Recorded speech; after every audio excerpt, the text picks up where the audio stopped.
sahabat Ami dimanapun Anda berada. Kali ini Ami bersama seseorang yang tadi pagi kan Ami sudah bilang tentang donor plasma dengan Dokter Widya. Nah, di samping ini adalah sahabat dan rekan kita yang kebetulan juga hari ini sudah donor plasma. Siapakah beliau, terus bagaimana tentang donor plasma sendiri, akan kita ikuti ceritanya. Monggo Mas. Halo, siapa ini? Selamat sore Ami. Ami, selamat sore. Ya, nama saya Dahana Adi, nama populernya. Mas. Ya, panggilannya Ipung. Iya. Kebetulan saya sendiri sebagai penulis buku Surabaya Punya Cerita. Ya, tadi yang dikatakan Ami benar. Alhamdulillah pagi ini tadi tanggal 9 Februari 2021 saya berhasil melaksanakan donor plasma konvalesen yang pertama atau perdana dalam hidup. Jadi diluruskan dulu mungkin yang tentang plasma tadi. Jadi saya belajar dari perawat dan dokter yang bertugas di PMI tadi. Lebih komplitnya adalah plasma konvalesen. Memang gampangnya, simpelnya plasma darah.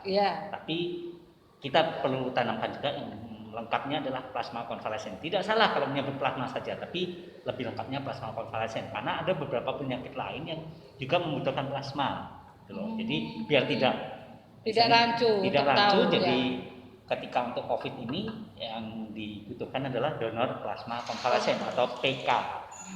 Seperti itu. Iya. Gini, Mas Ipung. Tentang donor plasma sendiri yang Ami dapat ini adalah bahwa yang donor plasma adalah mereka yang pernah terpapar COVID, terus akhirnya mereka sembuh dan akhirnya mereka mendonorkan darah plasmanya untuk membantu imunitas bagi yang sedang terpapar COVID dan imunitasnya kurang bagus. Nah, kira-kira apa yang terpikir pertama kali di Mas Ipung ketika ya sudah, aku tak donor plasma aja? Kan kayaknya semua orang, Ami aja pertama kali dikasih tahu ngeri loh donor plasma itu, ada kayak cuci darah lah, kayak beginilah. Nah, itu gimana kok Mas Ipung akhirnya punya semangat terus, ya udah aku donor plasma gitu? Ya, pertama-tama saya berterima kasih atas anugerah diberikannya penyakit COVID yang akhirnya saya derita, walaupun terlepas dari gejalanya ringan atau bagaimanapun saya berterima kasih, bersyukur karena penyakit COVID memang ada. Nomor satu, virus itu ada. Nomor dua, selama ini kita berpikir bahwa udahlah, salah saya apa kok bisa kena gitu, padahal saya sudah berusaha untuk baik ini, makanya apapun ini. Tapi ya sudah, mungkin akhirnya alhamdulillah ada salah satu sahabat yang kebetulan sahabat saya dokter juga, Mas Tamam Jawhar, pernah bilang, udahlah disyukuri COVID ini. Dengan adanya COVID ini setidaknya kamu bisa menjadi manusia yang lebih baik lagi di kemudian hari. Mungkin lebih baik di sini makanya tidak pernah tahu lebih baiknya gimana. Makanya mungkin selama ini kamu sudah berbagi pengetahuan, berbagi ini, tapi berbagi dari organ tubuh dirimu, kamu mungkin dikasih kesempatan sama Gusti Allah atau sama Allah untuk seperti itu. Jadi dari situ saya akhirnya berpikir bahwa COVID ini justru menjadikan kita itu, kamu bersyukurlah, kalian yang kena COVID ini adalah manusia yang terpilih, bukan manusia sembarangan, manusia pilihan Allah. Saya menyadari itu akhirnya pelan-pelan. Dan juga yang membahagiakan adalah Mas Tamam bilang gini, udahlah, syukur yang kedua adalah kamu tidak perlu nunggu kapan ya saya divaksin, kapan saya harus gini, karena yang memvaksin langsung sang pemilik hidup yang menciptakan kita semua ini. Karena dengan sembuh berarti otomatis imun kita sudah bagus, kita sudah divaksin otomatis gitu. Sembuh, terus kemudian, ucapan rasa syukur atas sembuh itu saya wujudkan dalam donor plasma darah konvalesen. Jadi waktu itu memang apa yang dikatakan Ami itu juga benar. Saya sempat ketika setelah sembuh, hasil swab PCR 2 kali negatif, redek, waduh kayak cuci darah gini-gini. Emang saya itu punya penyakit hepar ya, atau penyakit hepatitis atau apa? Wah, bayangan saya langsung seperti itu. Ada yang bilang, seperti aparesis. Wah, tambah takut lagi juga. Karena saya pernah melihat teman, salah satu teman lama, almarhum Mas Iqbal Rais, sutradara film itu, membutuhkan donor darah aferesis, di mana nggak semua orang bisa menerima, maksudnya nggak semua orang bisa donor. Begitu. Tambah takut juga. Gimana ya? Tapi ya karena diniati memang untuk berbagi. Pokoknya saya niati. Ketika nanti saya sembuh, dimanapun hasilnya, saya harus mendonorkan plasma darah konvalesen saya. Ya udah, alhamdulillah tanggal 2 kemarin di PT SIR ada acara donor plasma darah. Waktu itu saya datang, ternyata saya juga kaget, wah masih diambil sampelnya, tambah ndredeg lagi.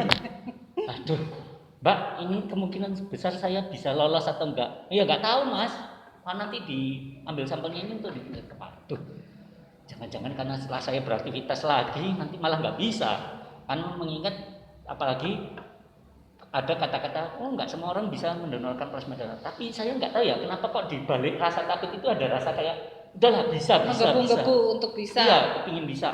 Apa sih? Maunya penasaran gitu loh. Setidaknya kan donor darah dalam seumur hidup saya sudah 5 kali. Ini saya diberi kesempatan sama Tuhan mendonorkan plasma darah konvalesen saya. Ya udah, ini mungkin tantangan buat saya. Ya udah, alhamdulillah tanggal 5 hari Jumat saya ditelepon PMI, ternyata bisa, dan saya dijadwalkan hari Selasa ini tanggal 9 Februari. Alhamdulillah tadi jam 9 pagi juga. Walaupun masih antri ya, waktu itu kebetulan ada lumayan banyak sekarang. Per hari katanya sih mereka sudah menerima 30 atau sampai 40 pendonor.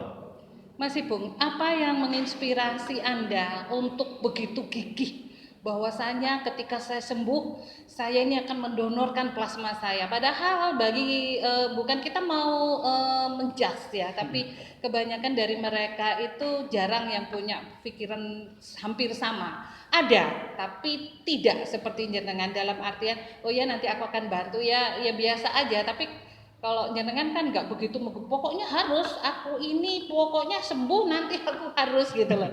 Istilahnya begitu menggebunya, kayak anak kecil mau minta permen. Pamerin lah Gitu. gitu. Ayo gitu. Nah, kira-kira apa sih yang menginspirasi sehingga sangat menggebu banget? Ayo donor plasma gitu. Aku nih mau pengen donor plasma. Bahkan ketika tahu, wah aku kok gak oleh donor plasma, padahal aku kilo kepengen donor plasma. Nah itu apa gitu kira-kira? Kalau saya jelas diilhami karena rasa nggak terima ketika saya harus menderita penyakit COVID ini. Kenapa harus saya? Kenapa saya kok bisa terpapar gini? Kenapa saya kok bisa positif? Nah, kemudian saya berpikir ya sudah, karena rasa nggak terima tadi, ya udah sebagai bentuk rasa tidak terima ya sudah jalani isoman waktu itu. Kemudian sebagai bentuk apa ya, semacam kumulatif, ya udah isoman sudah gini, ya udah saya merasa iya ya kok enak gitu loh rasanya. Emangnya saya itu sudah mengalami yang namanya fase sakit gini, emangnya masa nanggung gitu loh, diberi anugerah yang begitu luar biasa kok nanggung. Ya udah saya niatkan untuk donor plasma darah. Ya kembali lagi tadi sekalian kalau mau kita istilahnya berbagi, yuk berbagi. Ya, Ojo cicing lebus pisan gitu. Dan juga yang membuat saya selalu teringat oleh nazar saya sendiri. Saya ingin berbuat minimal satu kebaikan sebelum saya mati besok. Keren. Seperti itu. Jadi ya udah kan niati. Saya sempat setelah dapat ternyata seperti itu, bahkan Hamin tanggal 5 itu, setelah yang tanggal 2 terus tanggal 4 itu Hamin 1 sebelum tanggal 5 yang di telepon PMI, saya sempat lihat beberapa YouTube, ada juga yang positif, maksudnya mengabarkan bukan seperti kayak cuci darah, tapi lebih kayak donor biasa. Ya udah, tetap saya niatkan, udahlah saya harus bisa. Kalaupun misalnya nggak bisa, untungnya ada kemarin waktu yang di PTC itu bilang, kalaupun nanti Mas nggak lolos nggak apa-apa, Mas masih bisa donor darah. Alhamdulillah, berarti kan masih bisa bermanfaat, masih bisa berbagi. untuk orang. Nomor satu itu. Nomor dua yang membuat saya semakin optimis adalah, tenang Mas, nanti baik donor plasma darah konvalesen maupun donor darah biasa, Mas nggak perlu PCR lagi. Dan buat teman-teman yang di luar sana yang kadang mau donor darah biasa, aman gak sih di era corona gini, di masa corona gini? Gak apa-apa, gak usah takut karena gak bakal di swab. Donor darah biasa seperti biasanya.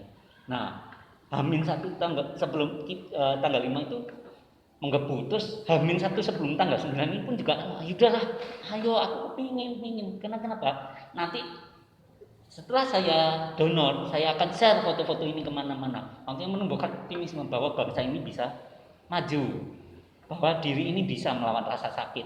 Ya, dan Seperti sebenarnya bahwa di mana ada persatuan antara kasih sayang kita kepada orang lain, berbagi kan termasuk Iya. bentuk kasih sayang. Itu berarti akan membuat rasa Imunitas, terus kepercayaan diri juga tumbuh. terus juga rasa memiliki satu sama lain, bahwa kita ini loh satu bangsa. Iya. Kita ini sesuatu yang kalau zaman dahulu itu rasa NKRI-nya itu begitu Iya. gede. Nah, sekarang mungkin dengan seperti ini akhirnya Iya. kita merasa bahwa kita ini satu Ya, bagian. saya sendiri juga Gitu berpikir loh. bahwa para pendahulu bangsa kita sudah mengorbankan darah dan air mata. Nah, sekarang masa kita mengorbankan plasma darah aja nggak berani. Keren. Seperti itu sih. Jadi lanjutan selama ini saya sudah berbagi tentang pengetahuan, wawasan kelokalan di mana-mana. Benar kata Mas Tamam. Kamu sudah sumbangkan jiwamu. Sumbangkan dong ragamu. Kalau kamu memang benar-benar arek Soboyo, katanya arek Soboyo wani. Oh iya. Nah, akhirnya saya terus ini Mas Ipung, apakah memang benar kalau donor darah kan misalnya yang keluar merah gitu kali ya? Kalau yang donor plasma ini katanya kayak sinom. Ya, warnanya kuning katanya kan gitu. Jadi, nah, ini apakah benar seperti itu juga? Ya, jadi donor plasma darah konvalesen ini plasma yang dikeluarkan bentuknya warnanya kuning kayak esinom ataupun kuasoto. Seperti itu, karena memang kebetulan kalau donor darah biasa cepat karena kan darah itu hanya beberapa komponen, diambil semua. Nah, sedangkan kalau konvalesen ini adalah satu dari sekian banyak komponen penyusun darah, jadi otomatis produk jadi durasi donornya lebih lama dan pakai mesin 1 jam.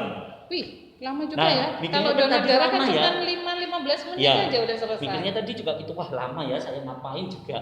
Tapi ternyata alhamdulillah selama 1 jam saya nyantai, dan selama dibawain bola untuk menegangkan otot-otot, saya biasa aja, nggak terlalu tegang banget. Bahkan saya ketika ditusuk, saya nggak tahu kalau itu sudah ditusuk dan sudah mengalir darahnya ke mesin. Jadi darah itu sama prosesnya kayak donor darah.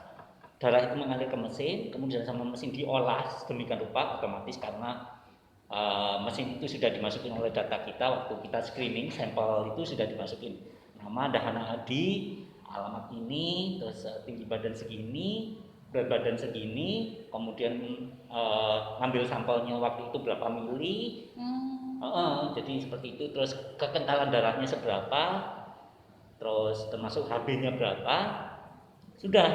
Jadi saya rasa waktu itu ketika mesin itu sudah merekam data itu, otomatis kan darah itu masuk, dikocok atau diolah sedemikian rupa, akhirnya yang plasma keluar dengan sendirinya masuk ke kantong.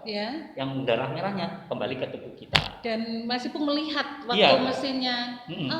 Jadi seperti itu. Kemudian yang menarik adalah bedanya dengan donor darah biasa. Kalau donor darah biasa langsung masuk ke kantong kan? Ya, langsung masuk ke kantong. Selain itu ada yang unik. Saya itu kan dipeseni sama dokternya waktu tanggal 2 itu, Mas, nanti tolong sebelum donor kalau lolos tolong minum multivitamin ya. Ya sudah, saya minum Redoxon gini. Ternyata sampai sana saya disuguhi Redoxon lagi 1 gelas. Mau nggak saya habiskan ya nggak enak, udah disuguhi. Terus ini yang menarik, karena kenapa? Saya tanya, loh Mbak, kok ada kayak version seperti ini Redoxon? Iya Mas, biar nggak kebas. Karena gini, ketika plasma diambil, nanti takutnya ada kayak gerindingan, kaku. Karena kan kalau darah biasa ya, kalau ini kan salah satu komponen darah. Ternyata alhamdulillah sampai saya selesai, saya nggak merasa kaku, nggak merasa lemes, nggak merasa ngantuk kayak donor darah biasa, malah saya kelihatan seger. Tapi efeknya adalah keringetan terus sampai detik ini, minum terus ya, karena kan untuk pemulihan tau. Laparnya ya lumayan, tadi habis 1,5 piring. Jadi seperti itu. Terus saya bersyukur banget jadi perawat-perawat dan dokter yang membantu pelaksanaan donor tadi, dan juga pasien-pasien yang lain. Alhamdulillah kita bisa ngobrol, guyon, gini-gini. 1 jam itu berasa kayak 15 menit. Oke. Mas Ipung senang sekali ketika mendengar Anda senang sekali berbagi kepada sesama. Jadi sahabat-sahabat yang ada di Nusantara, Jangan takut untuk berbagi, seperti contoh sahabat kita yang ada di samping saya ini. Begitu banyak kegiatan beliau tentang berbagi, karena kita sering juga mengadakan kerjasama untuk berbagi, baik ilmu, pelajaran, atau apapun pengetahuan. Ternyata sampai detik ini ketika beliau terpapar COVID, beliau pun juga menginspirasi kita. Ketika sembuh, akhirnya beliau membantu dengan mendonorkan plasma beliau untuk para sahabat-sahabat yang terpapar. Yang jelas sebagai arek Surabaya, ayolah wani. Oh. Karena sekali lagi ya, para pendahulu kita sudah mengajarkan kita harus berani. Seluruh Inggoyo berani menghadapi mara bahaya. Masa gara-gara kayak gini aja kita mendonorkan sebagian apa yang kita punya? Sebenarnya gini, donor plasma antikonvulsif nggak usah takut, karena kenapa? Antibodi itu selalu kita diproduksi terus. Sekalipun kita tidur, kita tetap memproduksi antibodi.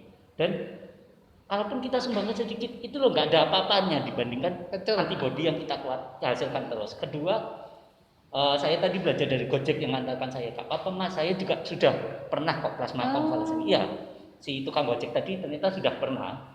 Saya bilang, halah Mas, Kak Papa, dikeluarkan tapi untuk kepentingan sesama. Betul. Itu loh, nggak ada apa-apanya dibandingkan obat manapun gini-gini. Dan saya bersyukurnya adalah gini, plasma darah konvalesen yang kita hasilkan, satu kantong itu katanya bisa menyelamatkan sedikitnya 1-2 nyawa. Jadi setidaknya kalau tadi saya menghasilkan 2 kantong ukuran 600 mili, jadi otomatis paling tidak 2-3 nyawa bisa terselamatkan. Berarti kan sama dengan kita memberi angka harapan hidup yang besar buat Indonesia, dan Indonesia bisa bangkit dan berdaya kembali. Ya, keren sekali. Saudara, gak bisa ngomong, ambil rasanya kepingin nangis banget. Terharu karena kata-kata beliau bahwa apa yang beliau sumbangkan ini bisa membantu orang lain, atau bisa disebut dengan membantu nyawa orang lain. Maka sahabat, jangan takut ketika kita terpapar. Ternyata ketika kita sembuh, kita bisa berbagi, kita bisa membantu orang lain, dan kita bisa menjadi orang yang tetap bisa bermanfaat untuk orang lain seperti yang kita inginkan. Jangan lelah berbuat kebaikan, karena kebaikan pasti mendapat kebaikan. Masih pun Hilnya Surabaya, ayo kita mulai. Sekali lagi Surabaya, wani.